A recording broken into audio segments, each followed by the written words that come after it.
The champagne glass shattered against the marble floor as Thandi Mackay stumbled backward. Her uniform drenched in expensive wine. The Korean Mafia underboss, Park Jin-woo, loomed over her with rage, twisting his handsome features, his hand raised to strike. "You clumsy bitch," he snarled in accented English. "Do you know how much that suit costs?" Thandi's heart hammered as she pressed against the wall of the massive dining hall. Around them, dozens of dangerous men in expensive suits watched with cold amusement. This was her first day working at the Palazzo estate, the sprawling mansion owned by the most feared crime syndicate in Johannesburg, run jointly by Italian and Korean mafia families. She'd taken this job out of desperation, her mother's medical bills drowning her family in debt they could never repay. Jin-woo's hand descended toward her face. Thandi squeezed her eyes shut. The impact never came. She opened her eyes to find a hand gripping Jin-woo's wrist with crushing force. The hand belonged to a man who had materialized from nowhere, a man whose presence made the entire room fall silent. He was tall and devastatingly handsome, with sharp features that spoke of mixed Korean and Italian heritage. His dark eyes held a lethal promise as he stared at Jin-woo. "Touch her," the man said softly in a voice that carried absolute authority, "and I will remove your hand at the wrist, cousin." "Dante," Jin-woo gasped, his face paling. "I didn't know she was yours." "She is now." Dante Kim-Moretti released Jin-woo's wrist with a shove that sent the underboss stumbling. His eyes shifted to Thandi, and something flickered in those dark depths. Something dangerous and hungry. "You come with me." Thandi's legs trembled as she followed him through the palazzo, acutely aware of every eye tracking their movement. She'd heard whispers about Dante Kim-Moretti, the 32-year-old heir to both the Korean and Italian crime families, a man whose ruthlessness was legendary. They said he'd killed his first man at 16. That he felt nothing, feared nothing, wanted nothing. Until now. He led her to a private study and closed the door. The click of the lock made her flinch. "What's your name?" he asked, leaning against his massive desk. "Thandi." "Thandi Mackay's." Her voice came out stronger than she felt. "South African?" "Yes. From Soweto originally." He studied her in silence, his gaze traveling over her face, her natural braided hair, the curves visible even through her modest uniform. Something shifted in his expression, a crack in his controlled facade. "Why are you here, Thandi from Soweto?" "I need the money. My mother has cancer. The treatments are expensive and," she stopped, unsure why she was telling him this. "And you thought working for the Mafia was your best option?" "It was my only option." Dante pushed off the desk and approached her slowly, like a predator circling prey. Thandi forced herself to stand still, to meet his eyes even though every instinct screamed at her to run. "Do you know what happens to beautiful women in this house?" he asked quietly. "I can imagine." "Can you?"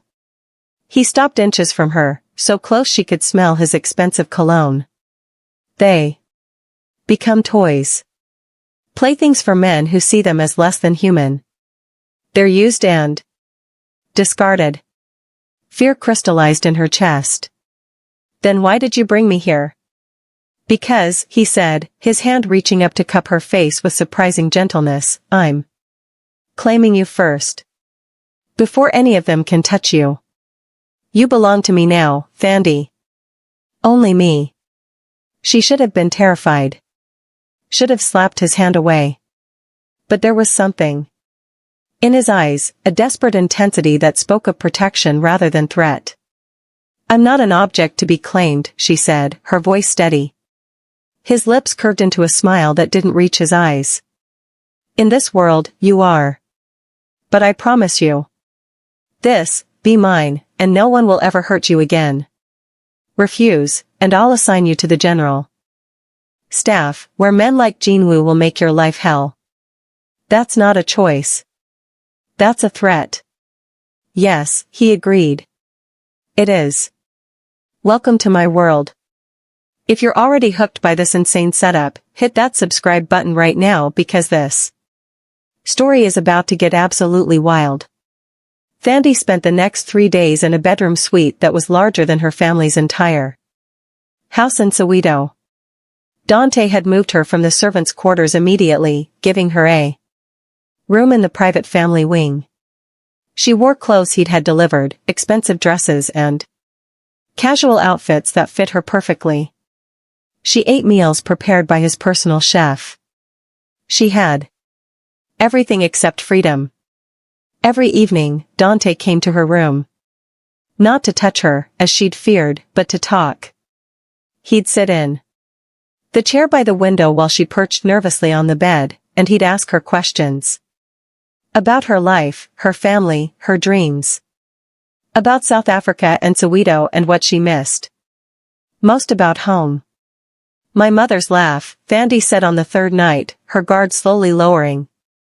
She used to laugh all the time, before she got sick.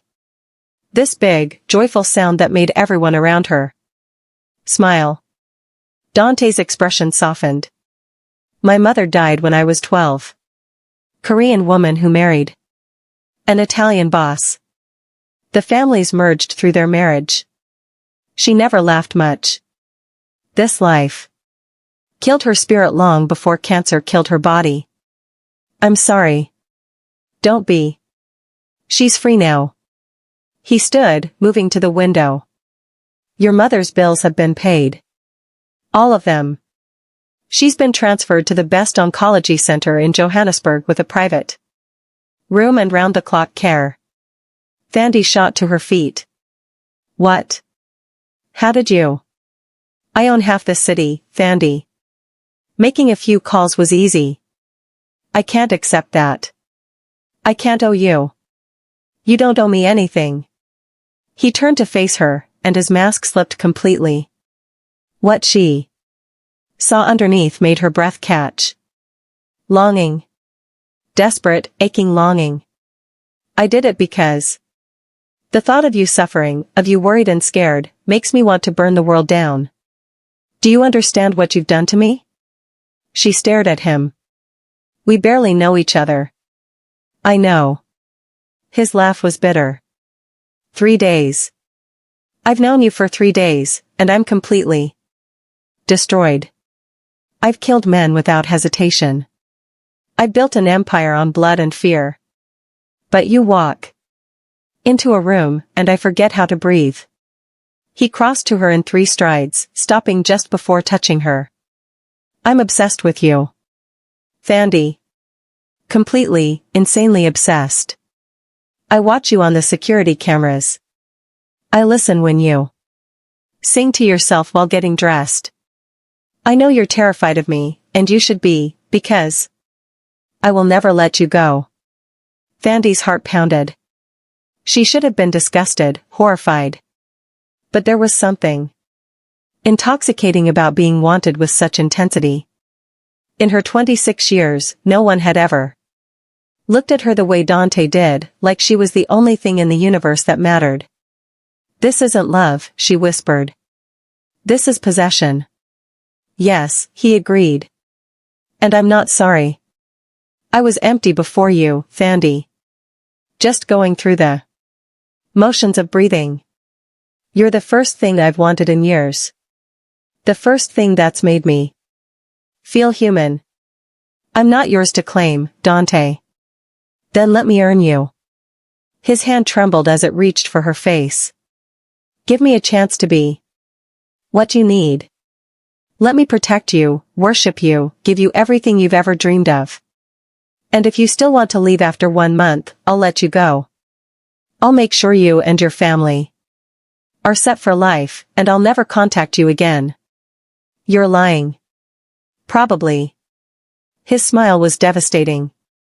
But it's the best offer you're going to get. Before Thandi could respond, the door burst open.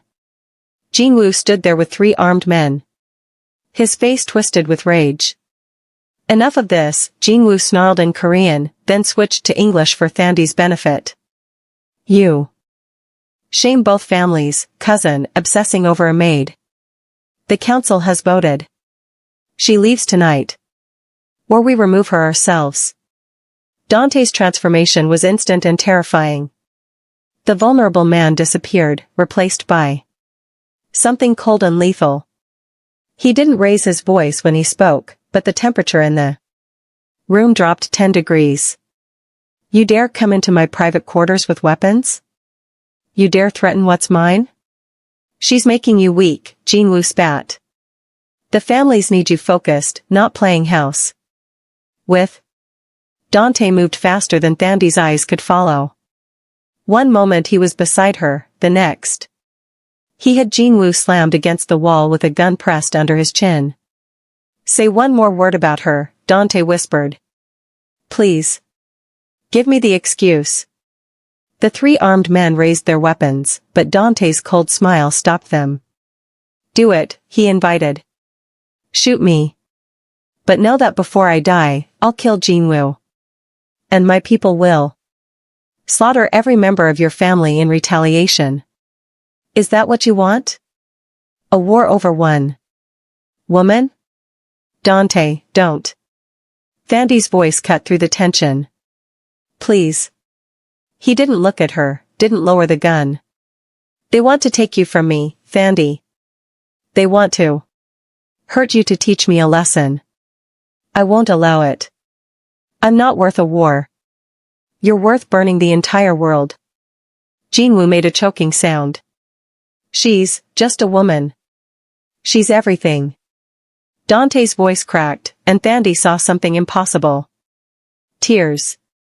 Actual tears sliding down his face as he pressed the gun harder. She's the only good thing in my rotten life, and I will kill every single one of you before I let you take her. Boss, one of the armed men said nervously. Maybe we should get out. Dante's voice was steady despite the tears. Tell the council I'm done with their rules. Thandi Mackay's is under my protection, and anyone who touches her signs their death warrant. Now get the fuck out of my house. They left, dragging Jinwoo with them. The door slammed shut. Dante stood frozen, the gun hanging loose in his hand, tears still streaming down his face. He looked shattered, like the mask had cracked completely and he didn't know how to put it back. Dante, Thandi said softly. I'm sorry. His voice was hoarse. I'm sorry you had to see me like this. I'm sorry I'm so fucked up that I'd start a war over someone I've known for 3 days. I'm sorry I can't be normal, can't want you like a normal man. She crossed to him and took the gun from his hand, setting it on the dresser. Then she did something that surprised them both. She wrapped her arms around him. He froze, rigid with shock. Then his arms came around her like steel bands, and he buried his face in her neck. Don't leave me, he whispered against her skin. Please, Thandi. I know I'm a monster. I know. I'm broken and obsessive and dangerous. But don't leave me. I can't go back to being empty. Thandi felt her own tears starting. This was insane. Completely insane. But his desperation, his raw need, called to something deep inside her. She'd spent her whole life being invisible, being overlooked, being just another face in the crowd. And here was a man who saw her as his entire world. 1 month, she heard herself say. You have 1 month to show me this can be more than obsession. 1 month to prove you can see me as a person, not just a possession. He pulled back, his tear-stained face transforming with hope. Anything. I'll do anything. Then start by telling me the truth. Why me? What is it about me that broke through when nothing else could? Dante cupped her face in both hands, his thumbs wiping away her tears. 3 months ago, I was in Soweto on business. There was a protest, students demonstrating against police Brutality. It turned violent. I watched from my car as officers fired rubber bullets into the crowd. Everyone ran. Everyone except you. His eyes held hers. You went back. Into the chaos, into the danger. You pulled a young girl who'd been hit to safety. You protected her with your own body. And when the police tried to arrest you, you stood up and faced them without fear. You fought for someone you didn't even know because it was right. You saw that? I couldn't look away. I had my people find out everything about you. Your name, your family, your situation. I learned that you were drowning in debt, that you were desperate. So I bought your mother's medical debt from the collectors. I arranged for this position to open up. I orchestrated everything to bring you here. Thandi stepped back, her eyes wide. You manipulated my entire life? Yes. He didn't try to deny it. I'm not a good man, Thandi. I saw something I wanted, and I took steps to obtain it. But I swear to you, your mother is receiving real treatment. Your family's debt is really cleared. Everything I've done to protect you and give you a better life. While trapping me here. Yes. She should have been furious. Should have slapped him and demanded to leave. But exhaustion washed over her, exhaustion from years of struggling and suffering and trying to hold her family together. Here was a man offering to shoulder all of that. Yes, he was dangerous and obsessive and probably insane. But he was also the first person who'd ever put her first. No more lies, she said finally. No more manipulation. If this is going to work, you have to treat me like a partner, not a possession. I don't know how to do that, he admitted. I've spent my whole life taking what I want. Controlling everything around me. But I'll try. For you, I'll try to be different. That's all I'm asking. He moved closer, his hand sliding into her braids. Can I kiss you? Or is it too soon? It's insane, she whispered. Everything about this is insane. I know. You're a criminal.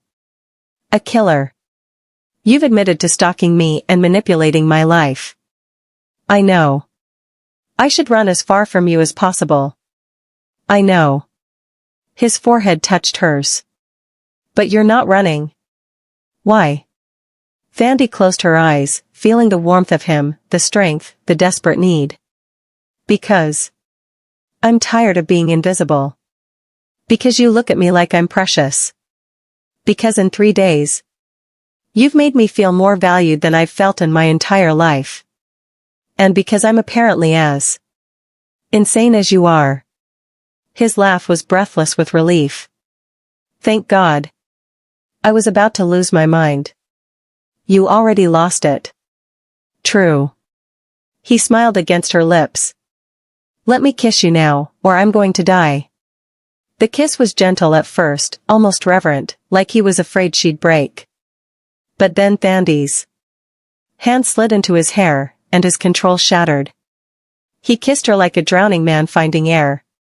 Like she was the only thing keeping him alive. His hands roamed her curves, and she felt him tremble with the effort of restraining himself. When they finally broke apart, both breathless, he rested his forehead against hers. I will make you mine tonight, he whispered. Not just your body, but your heart, your trust, your future. I'll spend every day proving I'm worth the risk you're taking. I'll kill anyone who threatens you. I'll give you everything I am, broken and damaged as it is. You're mine, Thandi Mackay's. And I'm completely, irrevocably yours. 2 weeks later, Thandi stood in Dante's private office, wearing one of the elegant dresses he'd bought her, watching him conduct business with his various captains. She'd learned the structure of his organization, the delicate balance between the Korean and Italian factions, the constant danger that surrounded them. She'd also learned that Dante was true to his word. He consulted her on decisions. Asked her opinion. Treated her like a partner rather than a decoration. Yes, he was still obsessively protective, still watched her on security cameras, still eliminated any threat before she even knew it existed. But he also listened when she told him to back off, to give her space, to trust her. And she'd fallen for him. Completely, stupidly, irrevocably in love with this dangerous, damaged man who looked at her like she hung the moon. What do you think? Dante asked, pulling her from her thoughts. His captain stared at him in shock. He was asking the maid's opinion on a major weapons deal. Thandi studied the contract. The terms are good, but the delivery schedule is too tight. If anything goes wrong, you'll lose the entire shipment. Build in a buffer. Dante smiled, pride shining in his eyes. You heard her. Renegotiate with a 2-week buffer, or walk away. After the meeting, he pulled her onto his lap in his chair. You're brilliant. You know that? I'm practical. There's a difference. You're perfect. He kissed her neck. My family is having a formal dinner tomorrow night. The heads of both organizations will be there. I want you beside me. As what? Your girlfriend? Your mistress? As my future wife. Thandi's heart stopped. What? Dante turned her to face him, his expression serious. I know it's fast. I know it's crazy. But I've never been more certain of anything. You're it for me, Thandi. The only woman I'll ever want. Marry me. Let me give you my name, my protection, my entire world. Dante, You don't have to answer now. Just think about it. But know that I'm not asking because I want to own you. I'm asking because I want to belong to you. Before she could respond, the office doors burst open. Jin-woo stood there, but he wasn't alone. Behind him were a dozen Korean enforcers, all armed. It ends tonight, cousin, Jin-woo announced. The council has decided. You've become a liability, too distracted by your little obsession. They're removing you from power. Dante stood slowly, placing Thandi behind him. Is that so? It is. And since she's the source of your weakness, she dies first. Everything happened at once. Jin-woo raised his gun. Dante moved to shield Thandi. Shots rang out. But the bullets didn't come from Jin-woo's gun. They came from the windows, from the hallway. From everywhere at once. Jin-woo's men fell, one by one, as Dante's own security force revealed themselves. Within seconds, Jin-woo stood alone, his weapon now aimed at his own head by one of Dante's men. Dante hadn't moved, hadn't even flinched. He'd known this was coming. Did you really think I wouldn't anticipate this? Dante asked calmly. I've been 3 steps ahead of the council for weeks. Every word you spoke in your planning meetings, I heard. Every move you made, I countered. You walked into a trap, Jin-woo. You can't kill me. The Korean family will. The Korean family, Dante interrupted, has already been contacted by my mother's brother, who has agreed to take over their operations. He's far more interested in profit than pride. As for the Italian side, my father's loyalists are already moving to consolidate power. By morning, the old council will be gone, and a new order will be established. One where I make the rules. He stepped closer to his cousin. You threatened her. You pointed a gun at the woman I love. Did you really think I'd let that stand? You're destroying everything our family's built over one woman. No. Dante's smile was cold. I'm destroying a system that told me I couldn't have the one thing. That makes me human. Big difference. he nodded to his men. Take him to the cells. Let him think about his mistakes.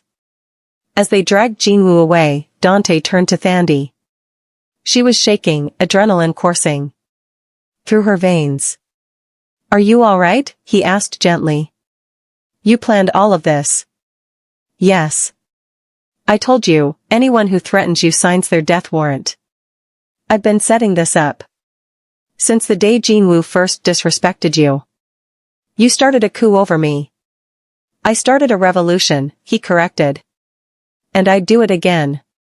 I'd burn both families to ash before I let them hurt you. Thandi looked at this man, this beautiful, terrifying, obsessive man who'd just overthrown two Mafia families because they threatened her. It was insane. It was wrong. It was the most romantic thing anyone had ever done. Yes, she said. Yes?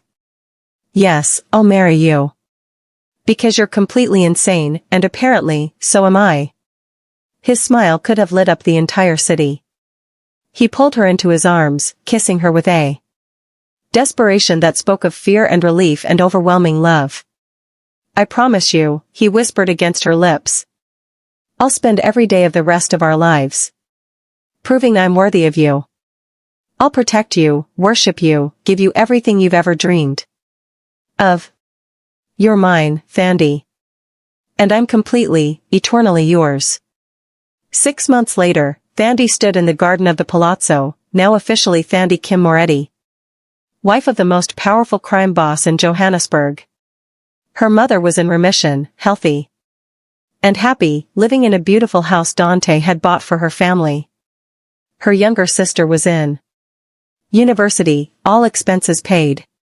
Her father had retired from his factory job. And she ruled beside Dante as his equal, his partner, his queen. The families had learned to respect her, even fear her a little. She'd proven she had the intelligence and strength to match her husband. Dante found her in the garden, wrapping his arms around her from behind. What are you thinking about? He asked. How insane this all is.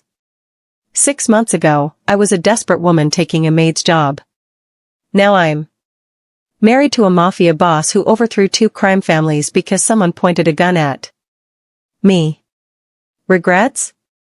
She turned in his arms, looking up at the man who'd seen her when no one else did, who'd fought for her, who'd changed his entire world for her. Not a single one, she said. I love you, you obsessive, dangerous, wonderful man. I love you more. He kissed her softly. You're my everything, Thandi. My reason for breathing. Thank you for taking a chance on a broken man. Thank you for seeing me.